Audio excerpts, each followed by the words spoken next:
vocês habilitarem essa transferência de 32 bits, tá? Confira no computador de vocês se ela está habilitada, ou seja, enable, porque isso deve garantir um bom desempenho para vocês.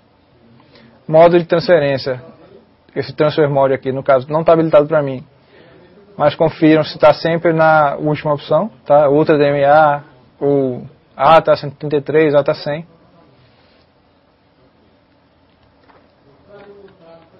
Vou voltar aqui. Eu tenho um Drive Master Slave, que aliás eu não tenho, desculpa. E apertando a tecla Enter, vocês vão ver que eu não tenho nenhum dispositivo listado. Também com reconhecimento automático. Tenho um dispositivo secundário, um Master, que é um drive de CD virtual. Tá? No caso aqui para mim, ele não lista, só vai falar para mim que é um VMware Virtual IDE CD-ROM. Mas no caso de você já aparecer marca e modelo, drive de CD-ROM. Mesma coisa, tenta habilitar transferência de 32 bits, tá? Sempre voltem com a tecla ESC. Eu não tenho secundário slave. E aqui eu tenho opções de teclado. Eu posso ativar ou desativar o teclado numérico durante o boot. Posso definir a taxa de intermitência do cursor, ou seja, quanto tempo o meu cursor vai demorar para repetir a tecla, tá? Por quanto tempo ele vai repetir e quanto tempo ele vai levar para repetir. Voltando com a tecla F. E vejam aqui que eu tenho a memória do sistema, System Memory. Eu tenho a memória aquela dedicada, daquela memória do sistema principal. E a memória estendida, que é a memória total, tá? 512 MB. Se vocês dividirem esse número aqui, 523, 264 por 1024, vocês vão chegar aos 512 MB. E nessa opção aqui, Boot Time Diagnostic Screen, eu habilito o push, ou seja, habilitar a tela de diagnóstico durante o boot. Eu deixo como ativado. Vamos para a opção Advanced, avançada. Eu tenho opções no caso de processador aqui, tá? Isso é mais dedicado para sistemas operacionais antigos. Especificações de multiprocessador depende da CPI, tá? Da fonte que vocês estiverem utilizando. Mas hoje as mais recentes são a 1.4. Sistema operacional instalado. Também não se usa mais, mas antigamente se utilizava para Windows 95. E BLOS, OS2, tá? Sistemas mais antigos que se utilizavam. Temos a opção para resetar configuração de dispositivos, tá? Quando a gente instala uma placa-mãe, uma placa expansora ou desinstala, é recomendável a gente zerar essas configurações para o computador reconhecer todos os dispositivos, tá? Tem opções de configuração de memória cache, tá? Onde eu posso definir, são opções mais avançadas, tá? Eu recomendo que vocês leiam o manual. Onde eu posso habilitar o cache da BIOS, habilitar ou desabilitar a memória cache, intervalos de memória que eu posso utilizar. Eu posso ajustar tudo por aqui. Configurações de I/O, tá? De entrada e saída de dispositivos, tá? De dados. Deixa eu só aproximar um pouquinho. Portas seriais eu posso ativar ou desativar. O tipo da porta serial que eu vou estar utilizando, infravermelho, uma ESC. O tipo da porta paralela, SCP, EPP. E o tipo de controlador de disquete. Você pode ativar ou desativar ele.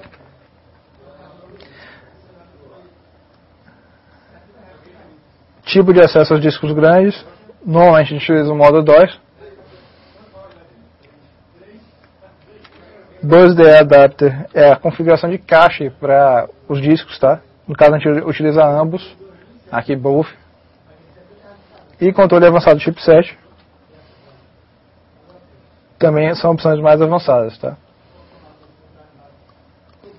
Uma opção interessante de vocês olharem e muito utilizada em servidores é essa opção SCC Config, que permite habilitar a correção de erros para a memória, mais utilizada em servidores, tá? Na guia segurança a gente pode configurar uma senha para usuário, ou seja, aquela senha que vai aparecer quando você liga o computador, e outra senha quando vocês vão acessar as semanas. E tem a opção para pedir a senha no boot, tá? Ou seja, a senha na inicialização, ativada ou desativada.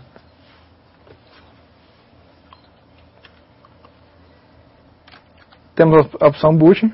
Nessa opção aqui, no caso dessa BIOS, a gente pode definir os dispositivos que vão iniciar o computador, tá? Qual vai ser o primeiro dispositivo que vai aparecer no computador. No caso aqui tem dispositivos removíveis, o HD, o hard drive, CD-ROM e boot pela rede. Eu posso, por exemplo, configurar meu computador para dar boot primeiro, ou seja, iniciar primeiro pelo CD-ROM. Aí eu desço drives removíveis, desço o HD e coloco o CD-ROM na frente. Ou seja, toda vez que o meu computador iniciar, ele vai procurar primeiro no CD-ROM, ou seja, vai permitir que instale o sistema operacional, por exemplo. E se não tiver nenhum CD-ROM no drive, ou se esse CD-ROM não for inicializável, ele vai iniciar pelo HD. Ou seja, vai iniciar no sistema operacional instalado. Drives removíveis e etc. Dentro de hard drive, vejo que ele tem um mais aqui. Um maisinho do lado. Se eu apertar a tecla Enter, no caso dessa BIOS aqui, ele vai me fornecer mais opções de configuração. Ou seja, quais HDs eu posso manter na ordem de boot primeiro. Eu posso ter vários HDs e definir um específico para dar boot. Por exemplo, esse VMware aqui eu quero que ele seja o primeiro. Eu subo ele na lista, ou eu posso botar como cartões de memória para ser acessados primeiros. Drives removíveis é a mesma coisa. Drive de disquete, pendrives, pode ser listado tanto aqui quanto aqui, tá? Depende do tipo de dispositivo e do reconhecimento que ele faz. E por fim, a gente tem a opção para salvar e sair aqui. Sair salvando as mudanças, ok? É a opção que vocês vão utilizar normalmente, tá? Exit Saving Changes. Sempre que utilizarem essa opção, vocês vão salvar e sair. Sair descartando as mudanças. Carregar as opções padrão, tá? Que é aquela opção de compatibilidade no caso dessa marca. Descartar mudanças, ele descarta, mas não sai. E salvar mudanças. No caso aqui eu vou descartar essas mudanças, vou salvar essas mudanças, desculpem, e vou sair. Ele vai perguntar se eu quero salvar, se eu quero salvar e sair de verdade. Salvar as configurações e sair agora, sim. E vejam que vai aparecer para mim a tela de push. Vai passar bem rápido, tá? Só para vocês verem. No caso aqui passou muito rápido. E agora eu vou reiniciar minha máquina e dar um zoom para vocês verem.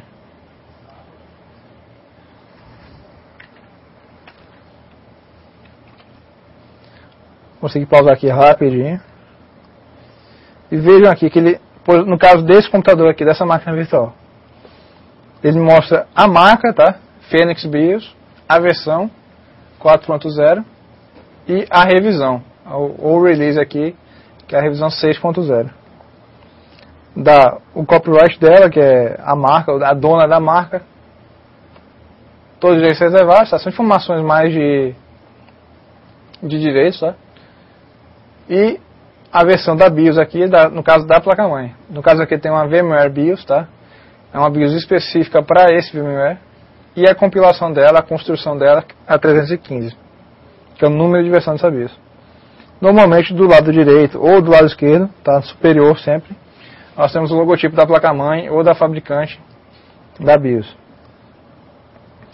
Vejam aqui que ele faz, no caso dessa BIOS, ela faz uma detecção de discos, primeiro. Ó, disco fixo, ou seja, disco rígido fixo, ele dá marca e modelo. Como é uma máquina virtual da VMware, ele vai dar sempre VMware, virtual alguma coisa. IDE Drive, IDE HD, IDE SD. Em seguida ele faz o reconhecimento do CD-ROM, tá? Sempre procurem por ATAP CD-ROM, que é um dispositivo ATA IDE. Se for o CD-ROM SATA, vai aparecer como SATA CD-ROM. Inicializando o mouse. E aqui logo abaixo eu tenho opções para F2 para entrar no setup, F2 para boot na rede e ESC para menu de boot. Em algumas BIOS, em algumas conjuntos de BIOS, vocês têm aqui embaixo, no lado inferior esquerdo, o número de versão, tá, da BIOS que está sendo utilizada e informações sobre a placa-mãe. Essas informações são cruciais para vocês encontrarem drives ou para saber alguma opção específica da placa-mãe, para identificar a placa-mãe. Eu vou tentar pausar aqui rapidinho, porque ele tem uma série de testes. Não deu para pausar mais, que passa muito rápido aqui para mim. Mas